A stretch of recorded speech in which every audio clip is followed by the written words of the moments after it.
y amigos este día. ¡Ah, qué aplauso tan llama, ¿no? Amén. Dios les bendiga en esta noche. Doy gracias a Dios por esta oportunidad. También agradezco a mi pastor y a todos los que han estado presentes, ¿verdad?, en la serie que hemos considerado dar. Vamos a ir a la Biblia, Isaías 40. Vamos a continuar con con la serie titulada La Biblia, el libro de los libros.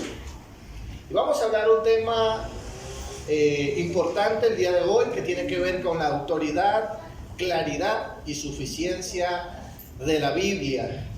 Hay algo muy particular que nos sucede cuando vamos al médico y que es muy crucial para que lo que el médico nos da como diagnóstico y también como solución al problema pueda tener un efecto. Es primeramente, mis hermanos, que confiemos, ¿verdad?, en la sabiduría, que confiemos en la autoridad que el doctor tiene sobre la enfermedad que le estamos presentando. ¿Cuántos saben eso? ¿Verdad? Hay que confiar en que es profesional, en que sabe lo que está haciendo, y hay que hacerlo, ¿verdad? Porque para eso vamos, para que nos dé una solución.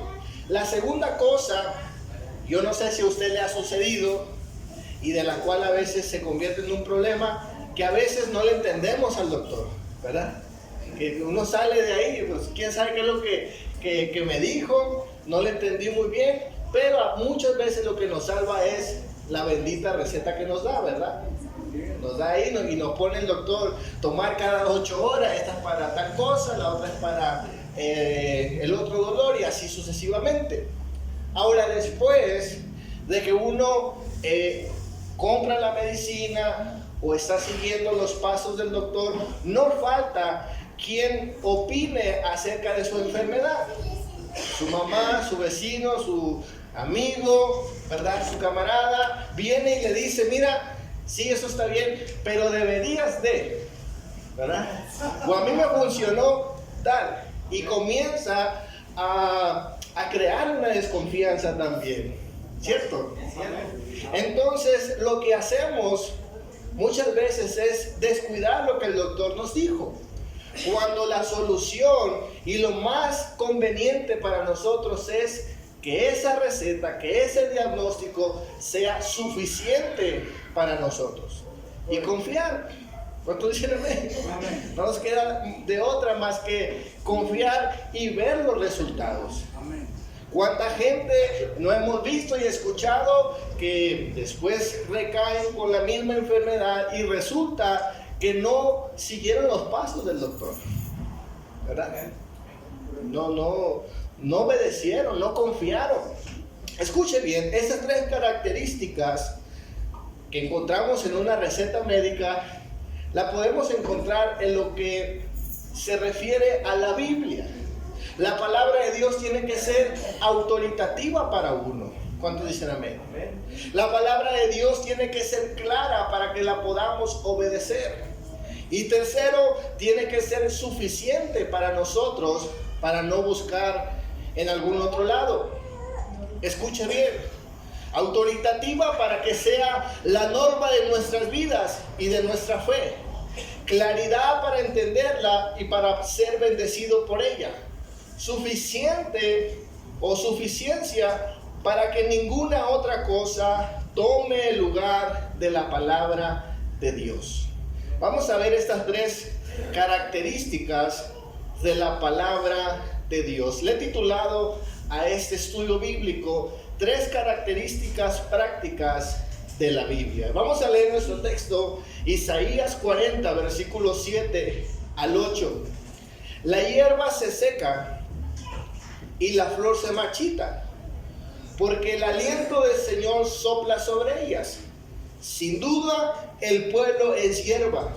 La hierba se seca y la flor se marchita, pero la palabra de nuestro Dios permanece para siempre.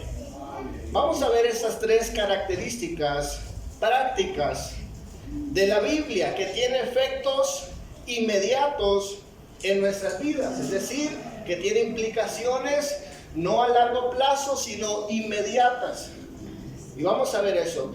Consideremos en primer lugar la Biblia como máxima autoridad.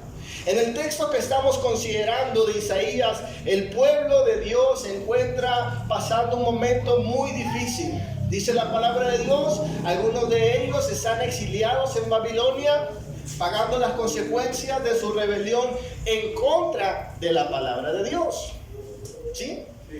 Ahora dice la Escritura, mis hermanos, que el profeta Isaías comienza a traer esperanza a los que están en ese lugar.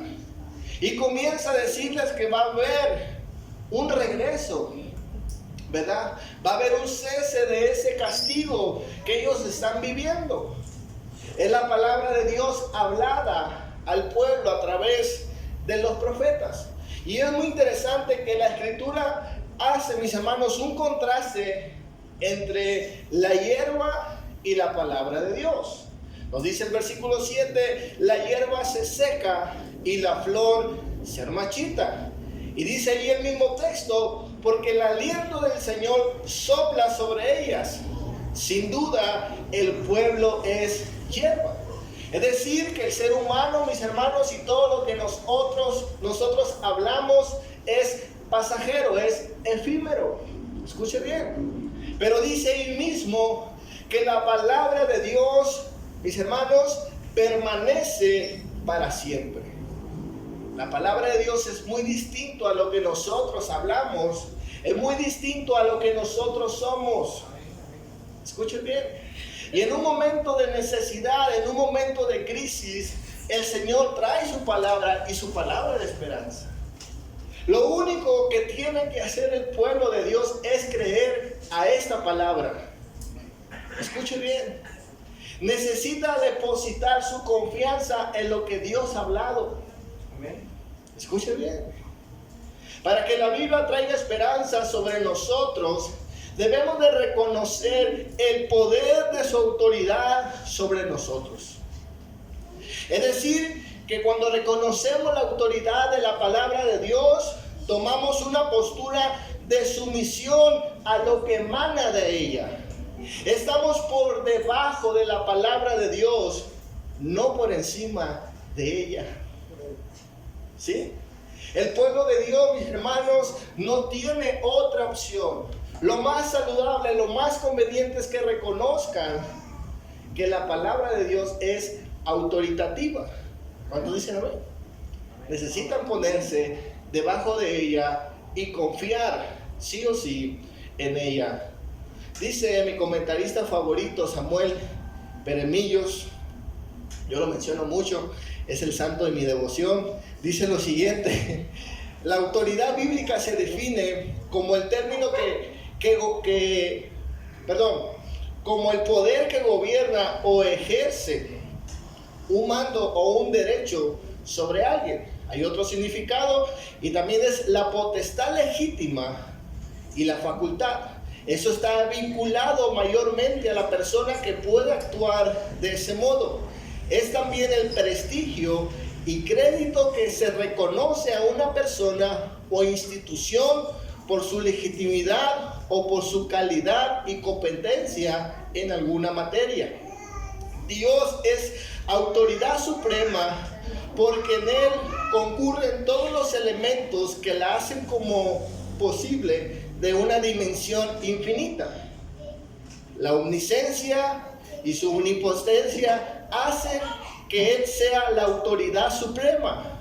En ese sentido, tiene toda la facultad para definir la verdad y establecer la ética conforme no solo a lo que determina, sino lo que es nuestro Dios.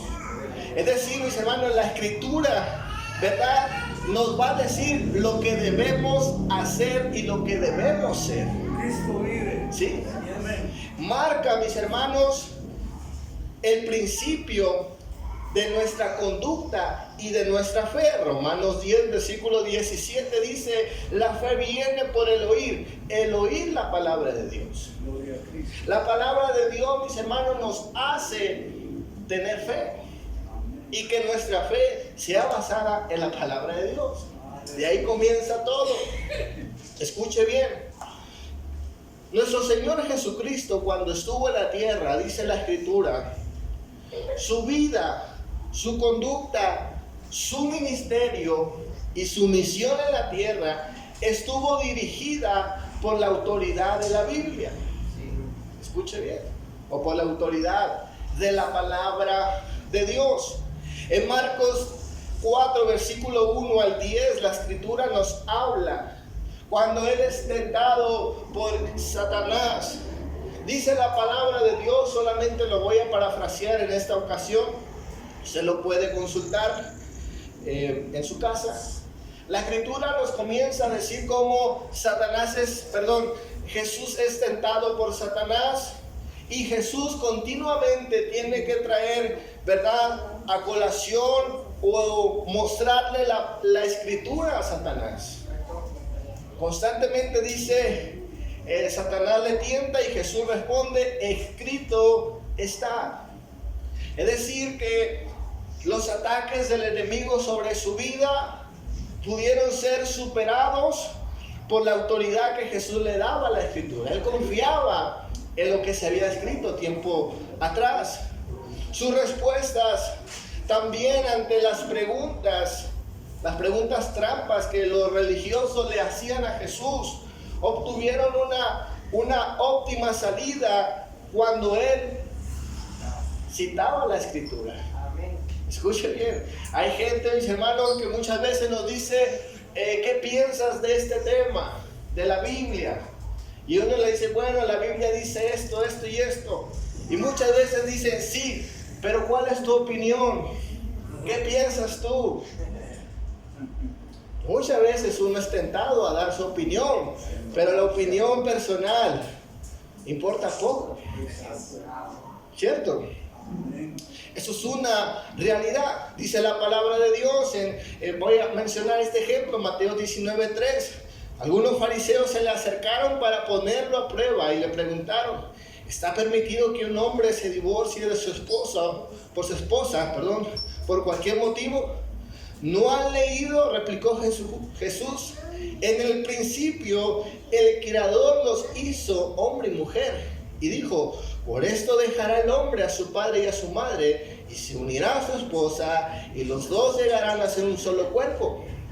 Así que ya no son dos, sino uno solo. Por tanto, lo que Dios ha unido, que no lo separe el hombre. Ahora aquí Jesús, mis hermanos, no solamente da una respuesta correcta, sino que da una interpretación que no era conocida en el tiempo bíblico. Escuchen bien, en el tiempo bíblico los judíos podían tener más de una mujer. Segundo, la mujer formaba parte de las propiedades del hombre. Pero aquí la palabra de Dios nos está diciendo cómo Jesús interpreta el Génesis, ¿verdad? Adán y Eva. Y cómo trae, mis hermanos, este principio que no solamente es novedoso, sino necesario para crear familias, ¿verdad? ¿Ven? Un mensaje revolucionario, pero su poder de interpretación tuvo que ver con la subordinación que Jesús tenía a la autoridad de la Escritura.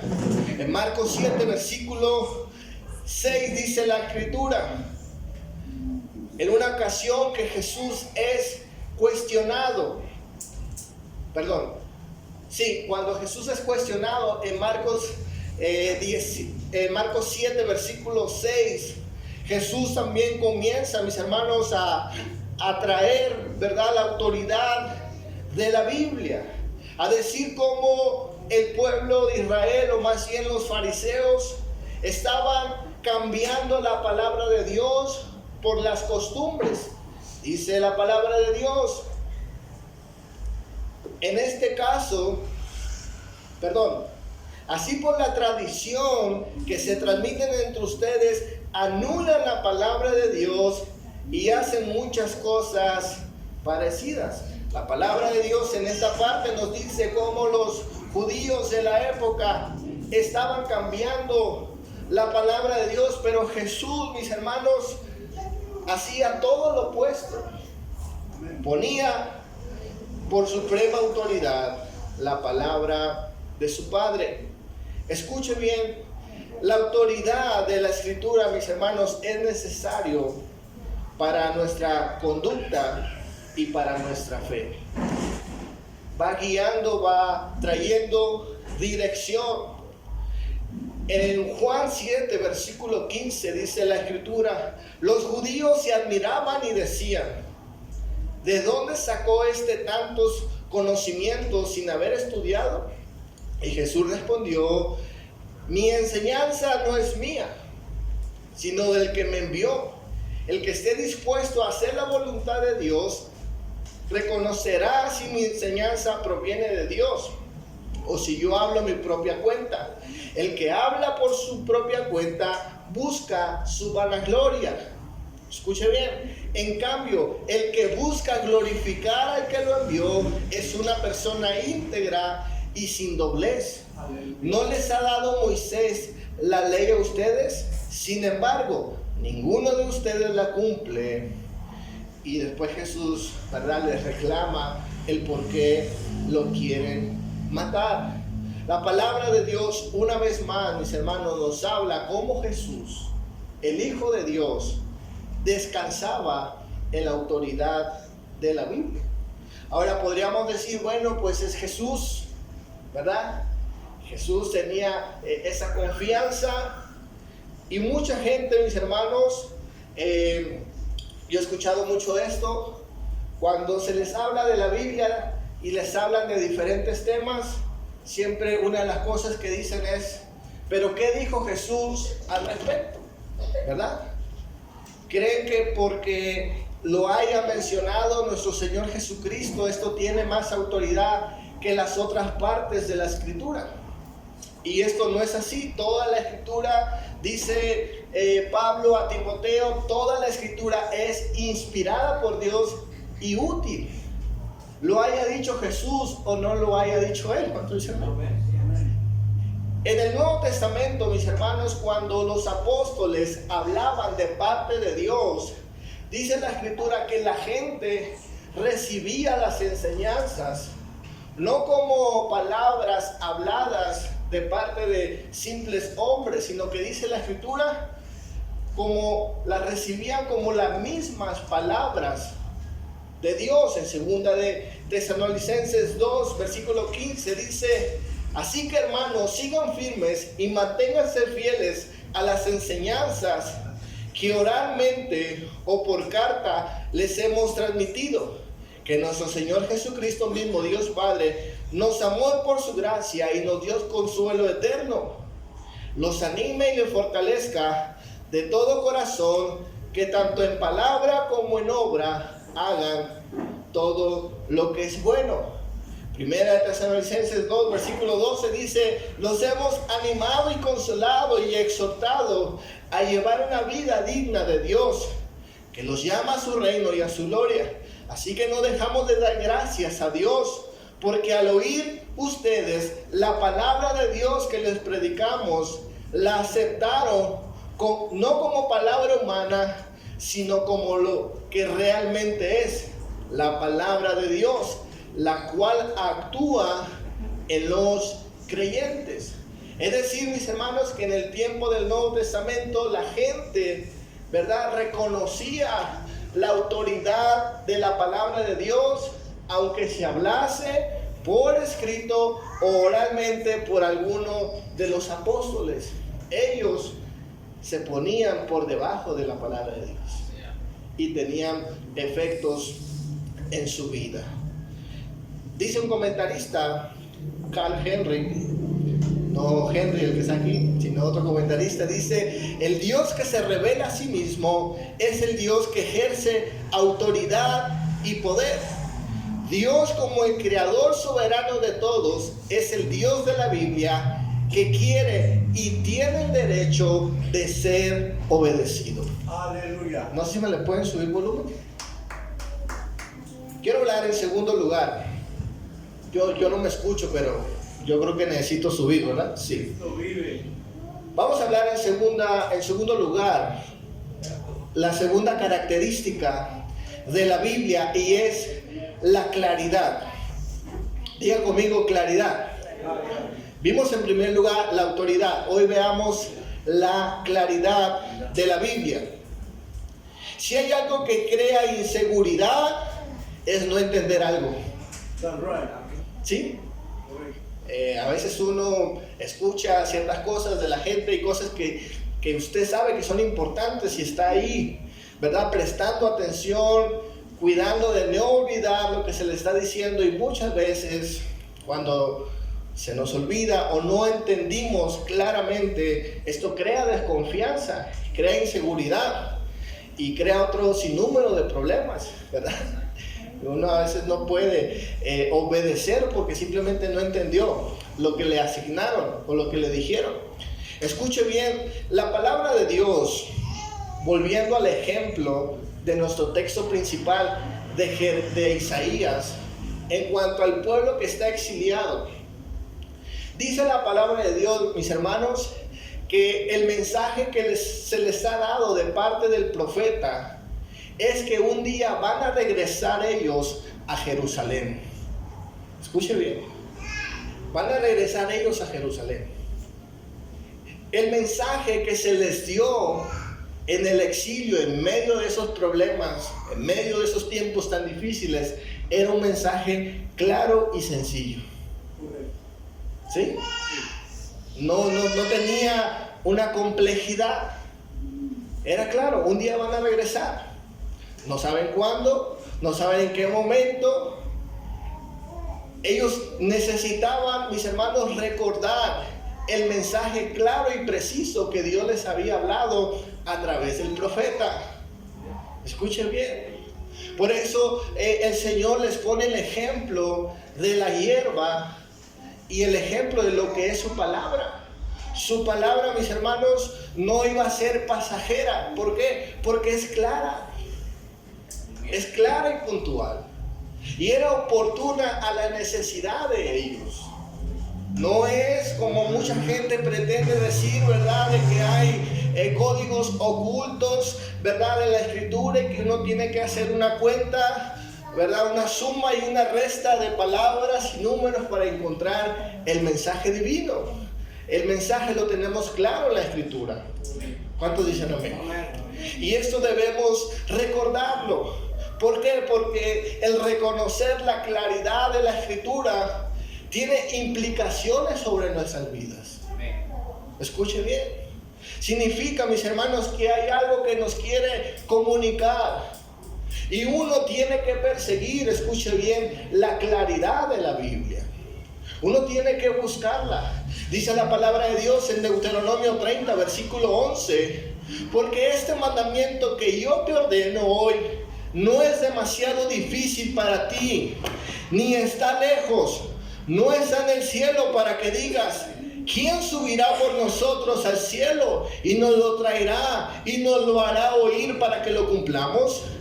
Ni está al otro lado del mar para que digas: ¿quién pasará el mar para que nos lo traiga y nos haga oír a fin de que lo cumplamos? Porque muy cerca de ti está palabra, en tu boca y en tu corazón, para que lo cumplas. Escuchen bien. Lo que el pueblo necesitaba, mis hermanos, no estaba oculto a ellos. Dice la palabra de Dios en el Salmo 119, 130, dice: la exposición de tus palabras nos da luz y da entendimiento al sencillo. Salmo 119, versículo 105 nos dice: tu palabra es una lámpara a mis pies y es una luz a mi sendero. La escritura, mis hermanos, nos dice que la palabra de Dios es tan clara que no solamente nos alumbra el camino, no solamente nos alumbra, sino que es nuestra guía. Es decir, que traza también el camino que debemos seguir, la palabra de Dios. Salmo 19, versículo 7 dice: la ley del Señor es perfecta, infunde un nuevo aliento. El mandamiento del Señor es digno de confianza, porque da sabiduría al sencillo. Los preceptos del Señor son rectos y traen alegría al corazón. El mandamiento del Señor es claro, que da luz a los ojos. El mensaje, mis hermanos, lo complicamos nosotros, ¿sí? Pero la Escritura, mis hermanos, nos habla de esa claridad. Y es una claridad que debemos perseguir. Y quiero hablar en este punto 3 cosas que necesitamos practicar para encontrar esa claridad en la Escritura. Primeramente, mis hermanos, tenemos que apartar un tiempo para leer la Biblia. La palabra de Dios necesita tiempo. ¿Cuántos dicen amén? Josué 1:8 dice: recita siempre este libro de la ley y medita de día y de noche. Cumple con cuidado todo lo que está escrito, así harás prosperar tu camino. Esdras 7, versículo 10 dice: Esdras se había dedicado por completo a estudiar la ley del Señor y a ponerla en práctica y enseñar sus preceptos y normas a los israelitas. Uno de los principios, mis hermanos, indispensables de la interpretación bíblica es la observación. Un día hablamos acerca de eso. Y la observación quiere decir que te tomas un tiempo para examinar el texto antes de llegar a una conclusión, ¿verdad? Lo examinas, lo observas y después llegamos a una conclusión. Segunda cosa, disposición a obedecer. Y esa disposición a obedecer, mis hermanos, la encontramos cuando oramos a Dios.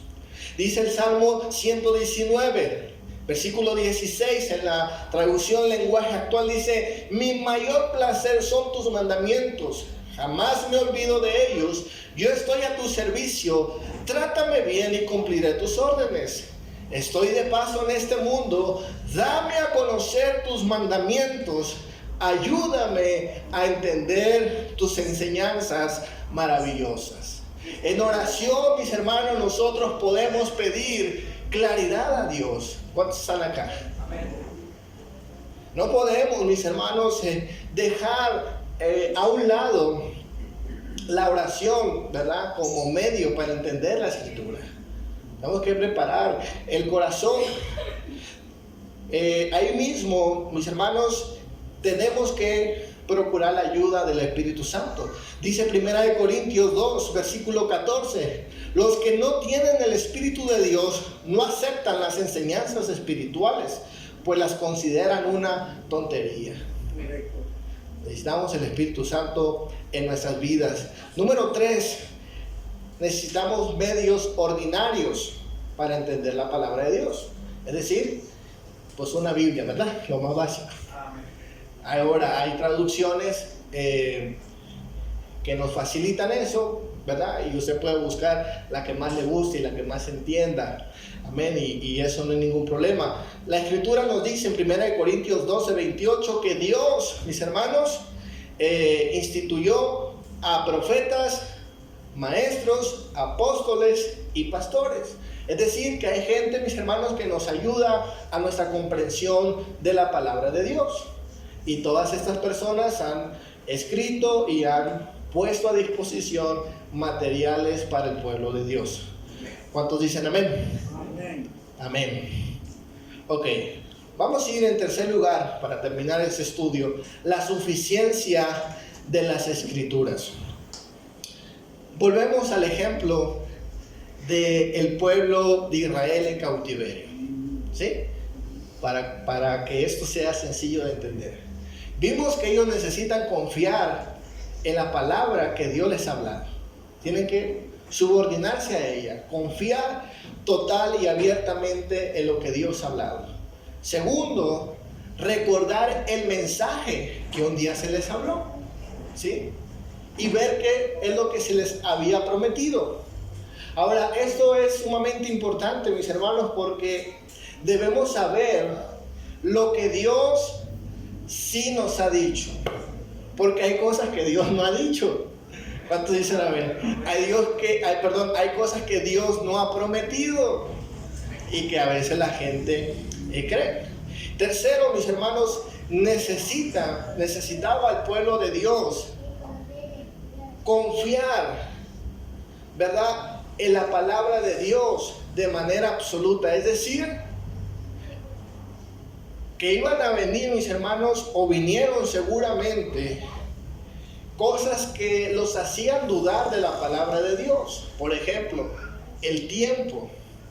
Pasa el tiempo y no se cumple la palabra. Vienen otras personas y traen otras cosas, ¿sí? Y comienza a haber una cierta inquietud. Pero escuche bien, ellos tienen que asumir una postura de que la palabra de Dios, mis hermanos, no la va a sustituir otra cosa más. Amén. ¿Sí?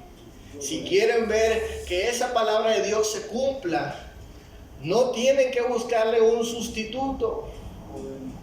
No tienen que buscarle o no tienen que cambiarlo por otra verdad, entre comillas. Escuche bien. Dice un comentarista, Michael Bright, dice lo siguiente: la escritura no es una lista divina de trucos para la vida. Sí contiene excelentes consejos para todos, que van desde la crianza de los hijos hasta los hábitos de trabajo, matrimonio y mucho más. El libro, por ejemplo, el libro de Proverbios, tanto como la carta de Santiago, contienen consejos prácticos sobre cómo vivir con sabiduría y fidelidad ante Dios y los demás. Pero la escritura no fue escrita para ayudarte a perder de peso, para encontrar una mejor carrera, o para ser más productivo en la oficina, o ser la mejor versión de ti, como algunos dicen. La escritura de la palabra de Dios puede ayudarnos, escuche bien, sí puede ayudarnos en elementos mundanos de la vida, pero el verdadero propósito de la escritura trasciende a lo mundano y nos acerca al misterio de la persona de Dios, al amor de Dios, a las promesas de Dios. Y el propósito y el poder de la Biblia se experimenta en la disciplina de sumergirse uno mismo diariamente en el misterio de Dios, tal como Él se revela a sí mismo en su palabra. El propósito de la palabra de Dios es encontrar a Dios. Amén. Amén. No ofrece trucos, no ofrece cosas, mis hermanos, que uno quisiera en ocasiones encontrar en ella. Correcto. ¿Sí? Correcto. Eso es una realidad. El mundo religioso, mis hermanos, para ganar adeptos, cambia ese mensaje. Y después la gente se frustra. Después la gente, mis hermanos, ¿verdad? Es lastimada, es herida por ello. Correcto. Porque no se cumplió lo que Dios supuestamente dijo. Y quizá Dios nunca dijo nada. Amén. Amén. Esa es la realidad. Un comentarista llamado Wayne Grudem dijo lo siguiente acerca de la suficiencia de las escrituras. Comenta: la suficiencia de las escrituras significa que la Biblia contiene todas las palabras de Dios que necesitamos para la salvación y para confiar y obedecerlo perfectamente. Cristo vive. Se trata de nuestra fe y nuestra relación con Dios. Deuteronomio 4 versículo 2 nos dice: no añadan ni quiten ninguna palabra a esto que yo ordeno, más bien cumplan los mandamientos del Señor tu Dios. Deuteronomio 12, versículo 32 dice: cuídate de poner en práctica todo lo que te ordeno sin añadir ni quitar nada. Escuche bien, alguien dijo lo siguiente: la Biblia no es un banquete, la Biblia es un banquete y no es un buffet. Es decir, que no podemos, mis hermanos, seleccionar partes de la escritura que nos gusten o nos convienen. Tenemos que asumir toda la palabra de Dios. Y toda la escritura, mis hermanos, es suficiente para nuestra fe. Segunda de Timoteo 3, versículo 15, la traducción lenguaje actual nos dice: recuerda que desde niño has leído la Biblia y que sus enseñanzas pueden hacerte sabio para que aprendas a confiar más en Jesucristo y así seas salvo. Todo lo que está escrito en la Biblia es el mensaje de Dios y es útil para enseñar a la gente, para ayudarla, corregirla y para mostrarle cómo debe de vivir. De ese modo, los servidores de Dios estarán completamente entrenados y preparados para hacer el bien. Salmo 119, 160 nos dice el salmista David: la suma de tus palabras es la verdad y tus rectos juicios permanecen para siempre. Escuche bien, aquí vemos a dos personajes. Primeramente Timoteo y segundamente David. Timoteo, mis hermanos, le dice el apóstol Pablo que Timoteo había conocido las escrituras y la parte que Timoteo tenía en las escrituras era solamente el Antiguo Testamento, ¿sí? Y la palabra de Dios dice que Timoteo tenía todo lo suficiente para confiar más en el Señor. Y él no tenía las epístolas, ¿verdad? Todas las cartas de Pablo, de Pedro, no tenía el Apocalipsis, no había leído Primera de Timoteo ni Segunda de Timoteo. Amén. Tenía el Antiguo Testamento y dice Pablo: te es suficiente para tu salvación. David no tenía ni la cuarta parte de la Biblia. David nunca leyó la historia de David. Amén. Aleluya, amén. Y sin embargo dice la escritura, mis hermanos, que él creía en la suficiencia de las escrituras. Él sabía que lo que Dios había hablado para él era suficiente y era eterno, lo que Dios había hablado, y ya. Escuche bien, la palabra de Dios, mis hermanos, nos dice que tenemos lo suficiente para la salvación. Quiero terminar con Lucas 16, versículo 19 al 31. Lo voy a parafrasear por efectos de tiempo. Dice la palabra de Dios que hubo un hombre que murió y era rico. ¿Cuántos recuerdan algunos dicen que es parábola, otros que no es parábola? Como dicen los gringos, anyway. Amén. Pero la escritura nos dice de un hombre que muere y va al infierno, ¿sí? Y una de las cosas que hace este hombre, una de las peticiones que hace este hombre a Abraham, le dice: envía a alguien. Bueno, vamos a leerlo mejor. Había un hombre rico que se vestía lujosamente y daba espléndidos banquetes todos los días a la puerta de su casa, y se tendía un mendigo llamado Lázaro, que estaba cubierto de llagas y que hubiera querido llenarse el estómago con lo que caía de la mesa del rico. Hasta los perros se acercaban y lamían sus llagas. Resulta que murió el mendigo y los ángeles se lo llevaron para que estuviera al lado de Abraham. También murió el rico y lo sepultaron. En el infierno, en medio de sus tormentos, el rico levantó sus ojos y vio de lejos a Abraham y a Lázaro junto a él. Así que alzó la voz y lo llamó: Padre Abraham, ten compasión de mí y manda a Lázaro que moje la punta del dedo con agua y refresque la lengua, porque estoy sufriendo mucho en este fuego. Pero Abraham le contestó, escuche bien: hijo, recuerda, durante tu vida te fue bien, mientras que a Lázaro le fue muy mal. Pero ahora a él le toca recibir consuelo aquí y a ti sufrir terriblemente. Además de eso, hay un gran abismo entre nosotros y ustedes, de modo que los que quieren pasar de aquí para allá no pueden, ni tampoco pueden los de allá para acá. Él respondió: entonces te ruego, Padre, que mandes a Lázaro a la casa de mi padre, para que advierta a mis 5 hermanos y no vengan ellos aquí también a este lugar de tormento. Abraham le contestó: ya tienen a Moisés y a los profetas, que les hagan caso a ellos. No les harán caso, padre Abraham, replicó el rico. En cambio, si se les presentara uno de entre los muertos, entonces sí se arrepentirán. Abraham le dijo: si no les hace caso a Moisés y a los profetas, tampoco se convencerá, aunque alguien se levante de los muertos. Escuche bien, aquí la palabra de Dios le dice, ¿verdad? Abraham, a este hombre rico que está sufriendo en el infierno, le dice: mira, no hay necesidad que Lázaro resucite para que tus hermanos crean en Dios. Recuerde que la petición del rico es que Lázaro resucite para que sus hermanos no vengan al infierno.